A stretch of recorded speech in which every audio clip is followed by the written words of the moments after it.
नमस्कार दोस्तों, स्वागत है आपका एक और जबरदस्त कहानी में। आज हम आपको एक ऐसे इंसान की सच्ची कहानी सुनाएंगे जो अपने परिवार से बिछड़कर जंग में कैदी बन गया, लेकिन हार नहीं मानी। तो चलिए शुरू करते हैं। साल था 1944, अगस्त का महीना। बवेरिया में एक आदमी था, क्लेमेंस। उसे पता चलता है कि उसकी पत्नी कैथरीन प्रेग्नेंट है। ये खबर सुनते ही वो खुशी से झूम उठता है। कैथरीन को गले लगाता है, फिर अपनी प्यारी बेटी से मिलता है। क्लेमेंस अपनी बेटी से बहुत प्यार करता है। जाते जाते वादा करता है कि वो हमेशा खत लिखेगा। फिर वो ट्रेन पर चढ़ता है, कहता है मैं क्रिसमस तक वापस आ जाऊंगा। लेकिन कुछ महीनों बाद किस्मत ने करवट ली। क्लेमेंस को सोवियत यूनियन पर हमला करने के जुर्म में 25 साल की सजा हो जाती है। उसे बाकी कैदियों के साथ जेल भेज दिया जाता है। वहाँ हालात बेहद बुरे होते हैं। ठंड, भूख और सिपाहियों का जुल्म। हर दिन कई कैदी मर जाते हैं। कई हफ्तों तक बर्फ में चलने के बाद सब साइबेरिया के एक कैंप में पहुंचते हैं। अब क्लेमेंस को लगने लगता है कि शायद वो कभी अपनी फैमिली को नहीं देख पाएगा। दूसरी तरफ उसकी पत्नी कैथरीन रोज पोस्ट ऑफिस जाती है। हर हफ्ते इंतजार करती है कि कहीं उसका कोई खत आया हो, लेकिन महीनों बीत जाते हैं और कुछ नहीं आता। 2 साल बीत जाते हैं। एक दिन खदान में क्लेमेंस देखता है कि उसका दोस्त डैन हॉर्न मलबे में दब गया है। क्लेमेंस दौड़कर उसे बचाने जाता है, लेकिन डैन मर चुका होता है। उसी दिन क्लेमेंस को खदान की मशीन रिपेयर करने का मौका मिलता है। गार्ड्स बातों में लगे होते हैं। क्लेमेंस मौका देखकर भागने की कोशिश करता है। कन्वेयर बेल्ट से पटरी तक पहुंच जाता है, लेकिन तभी एक गार्ड देख लेता है। क्लेमेंस को पकड़ लिया जाता है। उसे पूरी रात गड्ढे में पानी में रखा जाता है। अगले दिन खदान में उसके साथ के कैदी उसे पीटते हैं। तभी डॉक्टर स्टायर आता है। वो क्लेमेंस को अस्पताल ले जाता है। क्लेमेंस डॉक्टर से कहता है मेरे परिवार को खत भेज दो, लेकिन डॉक्टर कहता है वो खत कभी नहीं पहुंचेगा। तब क्लेमेंस कहता है मुझे भागने में मदद करो। डॉक्टर बताता है कि इसके लिए मजबूत जूते, खाना और कंपास चाहिए। डॉक्टर उसकी मदद करने को तैयार हो जाता है। रात को क्लेमेंस डॉक्टर के ऑफिस जाता है। डॉक्टर उसे नक्शा देता है। कहता है सर्दियों तक रुक जाओ, जब नदियां जम जाएं। तभी दरवाजे पर खटखटाहट होती है। लेफ्टिनेंट कैंप अंदर आता है। डॉक्टर जल्दी से क्लेमेंस को बाथरूम में छुपा देता है। लेफ्टिनेंट के जाने के बाद डॉक्टर अपना कोट और जूते क्लेमेंस को दे देता है। कहता है अब देर मत करो, आज ही भागो, हो सकता है फिर कभी मौका ना मिले। डॉक्टर स्टायर ने एक पहाड़ी पर कुछ सामान छुपा रखा था, जहां से ट्रेन गुजरती थी। पिछले कुछ महीनों से डॉक्टर खुद भी भागने का प्लान बना रहा था, क्योंकि वो भी वहां जबरन रखा गया था। लेकिन कैंसर और पकड़े जाने के डर से वो कभी हिम्मत नहीं जुटा पाया। अब उसने ये प्लान क्लेमेंस को सौंप दिया। अलविदा कहने से पहले डॉक्टर एक भरी हुई बंदूक क्लेमेंस को देता है और कहता है इसे सिर्फ जरूरत पड़ने पर ही चलाना। फिर एक डिब्बा देता है जिसमें उसका पुराना पता होता है। कहता है इसे मेरी पत्नी को दे देना और कहना कि स्टायर पिछली सर्दियों में मर गया। क्लेमेंस वादा करता है और अस्पताल से भाग निकलता है। बर्फीले तूफान में पहाड़ी पर पहुंचकर छुपाया हुआ सामान निकाल लेता है। सुबह लेफ्टिनेंट कैंप डॉक्टर के कमरे में आता है और पूछताछ करता है, लेकिन तब तक डॉक्टर अपनी जान ले चुका होता है। उधर क्लेमेंस कई किलोमीटर दूर निकल चुका होता है। तभी उसे कुछ कुत्तों और एक सिपाही के पीछा करने का एहसास होता है। भागते हुए वो अपना बैग छोड़ देता है और दौड़ता है। कुछ देर बाद जब कुत्ते पास आते दिखते हैं तो क्लेमेंस डर जाता है, लेकिन पता चलता है कि वो बस उसका वहम था।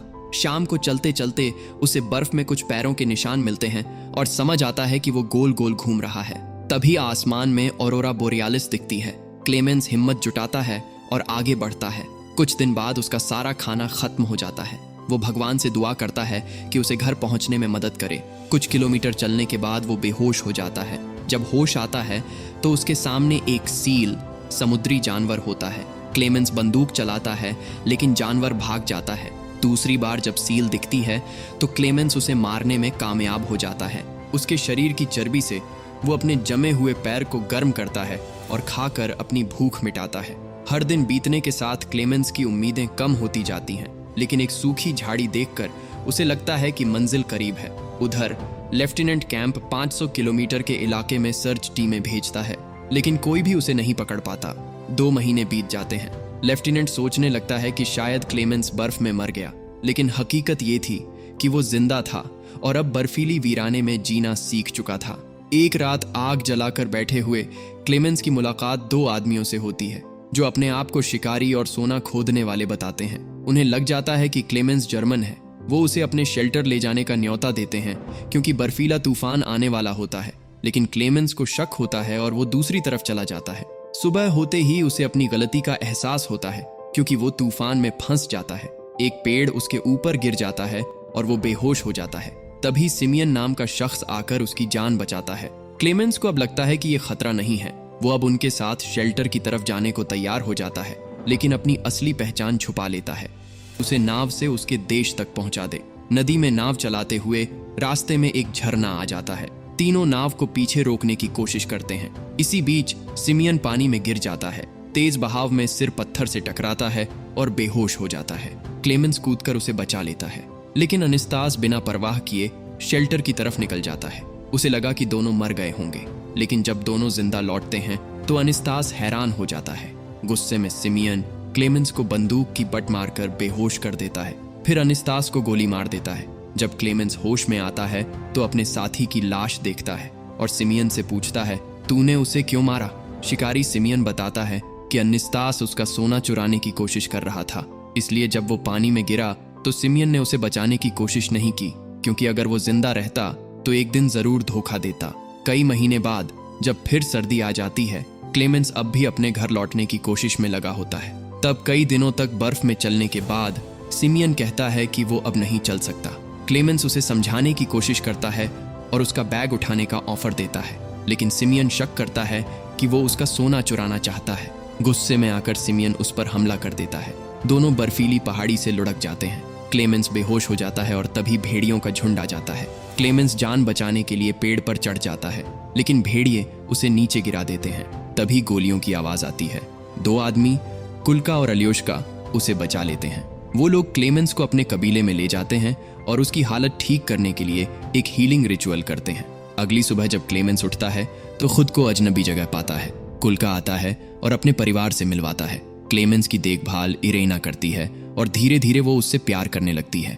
उधर लेफ्टिनेंट कैंप अब भी क्लेमेंस को ढूंढ रहा होता है। एक दिन उसे खबर मिलती है कि उसके आदमी ने सिमियन को पकड़ लिया है। कैंप पूछताछ करने सेल में जाता है, लेकिन देखता है कि सिमियन ने अपनी जान दे दी है। उसने अपने दोस्त को धोखा देने से बेहतर मरना समझा।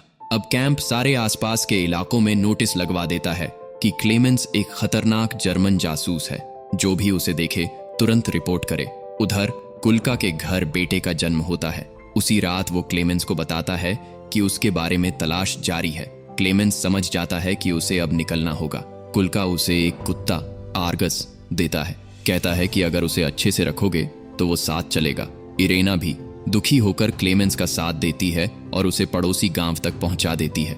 अलविदा कहकर क्लेमेंस और आर्गस सफर शुरू करते हैं।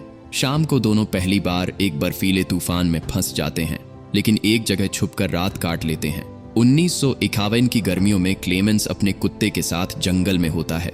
तभी आर्गस आगे भागता है और एक आदमी पर भौंकने लगता है। क्लेमेंस जल्दी पहुंचता है और कुत्ते को रोक लेता है, वरना उस आदमी ने गोली चला दी होती। उस आदमी का नाम बालनिक था। वो क्लेमेंस को पकड़कर इंस्पेक्टर के पास ले जाता है। क्लेमेंस अपना झूठा नाम बताता है और कहता है कि वो चीता नाम की जगह जा रहा है। इंस्पेक्टर उसकी बात मान लेता है और खाना खिलाकर उसे जाने देता है। बालनिक बताता है कि उसी दिन एक मालगाड़ी चीता जा रही है। क्लेमेंस और उसका कुत्ता ट्रेन पर चढ़ जाते हैं। इससे कई हफ्तों की पैदल यात्रा बच जाती है, लेकिन जब वो स्टेशन पहुंचते हैं तो वहां 15 सिपाहियों का दस्ता उसका इंतजार कर रहा होता है। क्लेमेंस अपने कुत्ते को उठाकर जंगल की तरफ भागने की कोशिश करता है, लेकिन तभी सामने लेफ्टिनेंट कैंप आ जाता है और क्लेमेंस समझ जाता है कि वो चारों तरफ से घिर चुका है। इसी बीच उसका वफादार कुत्ता आर्गस खतरा देखकर तुरंत हमला कर देता है। कुत्ता उस आदमी पर झपट पड़ता है और उसका कान काट लेता है ताकि क्लेमेंस भाग सके। क्लेमेंस अपने कुत्ते को छोड़ना नहीं चाहता, लेकिन अगर वो नहीं भागेगा तो पकड़ा जाएगा। वो भागने लगता है। तभी गोली चलती है और क्लेमेंस समझ जाता है कि उसका कुत्ता आर्गस मारा गया है।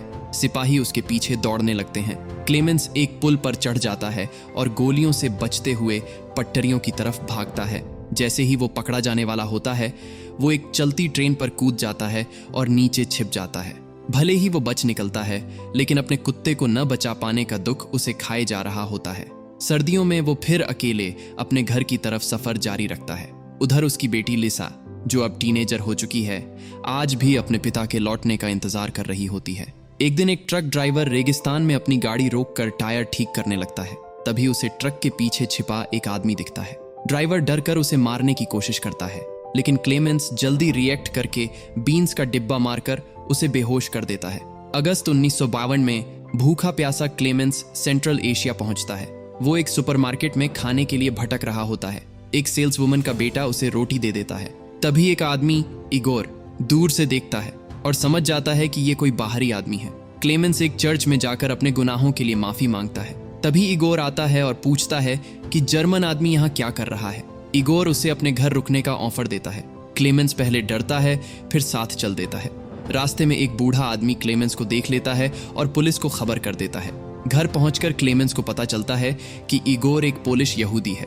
क्लेमेंस नहा धोकर, दाढ़ी बनाकर आम आदमी जैसा दिखने लगता है। उधर कैंप को जैसे ही क्लेमेंस की लोकेशन मिलती है, वो बिना देर किए उसे पकड़ने निकल पड़ता है। कुछ दिन इगोर क्लेमेंस को अपने घर छुपा कर रखता है और उसके लिए नकली पासपोर्ट का इंतजाम करने लगता है। लेकिन एक दिन जब इगोर घर आता है तो क्लेमेंस भाग चुका होता है। वो उसे चर्च में ढूंढता है। क्लेमेंस डर के मारे भाग गया था। इगोर बताता है कि उसने कभी धोखा देने का सोचा भी नहीं। फिर वो क्लेमेंस को नकली पासपोर्ट देता है ताकि वो अपने देश लौट सके। क्लेमेंस उसका शुक्रिया अदा करता है और निकल जाता है। रात को कैंप इगोर के घर पहुंच जाता है। इगोर को हार्ट अटैक आ जाता है। मरने से पहले वो कहता है कि उसने क्लेमेंस की मदद की जैसे वो किसी भी जरूरतमंद की करता। सफर के दौरान क्लेमेंस का ट्रक एक लैंडस्लाइड की वजह से रुक जाता है। ड्राइवर को दूसरा रास्ता लेना पड़ता है। क्लेमेंस ट्रक से उतरकर पैदल ही बॉर्डर की तरफ निकल जाता है। बॉर्डर पर वो अफसर को मनाता है क्योंकि उसका पासपोर्ट बस कुछ ही दिनों में एक्सपायर होने वाला था। अफसर उसे जाने देता है, लेकिन जैसे ही वो पुल पार करने वाला होता है, सामने उसका सबसे बड़ा दुश्मन कैंप खड़ा होता है। क्लेमेंस चारों तरफ देखकर रास्ता तलाशता है। उसे लगता है कि अब पकड़ा जाएगा। तभी हैरानी से कैंप रास्ता छोड़ देता है क्योंकि अब क्लेमेंस सोवियत यूनियन की सीमा के बाहर था।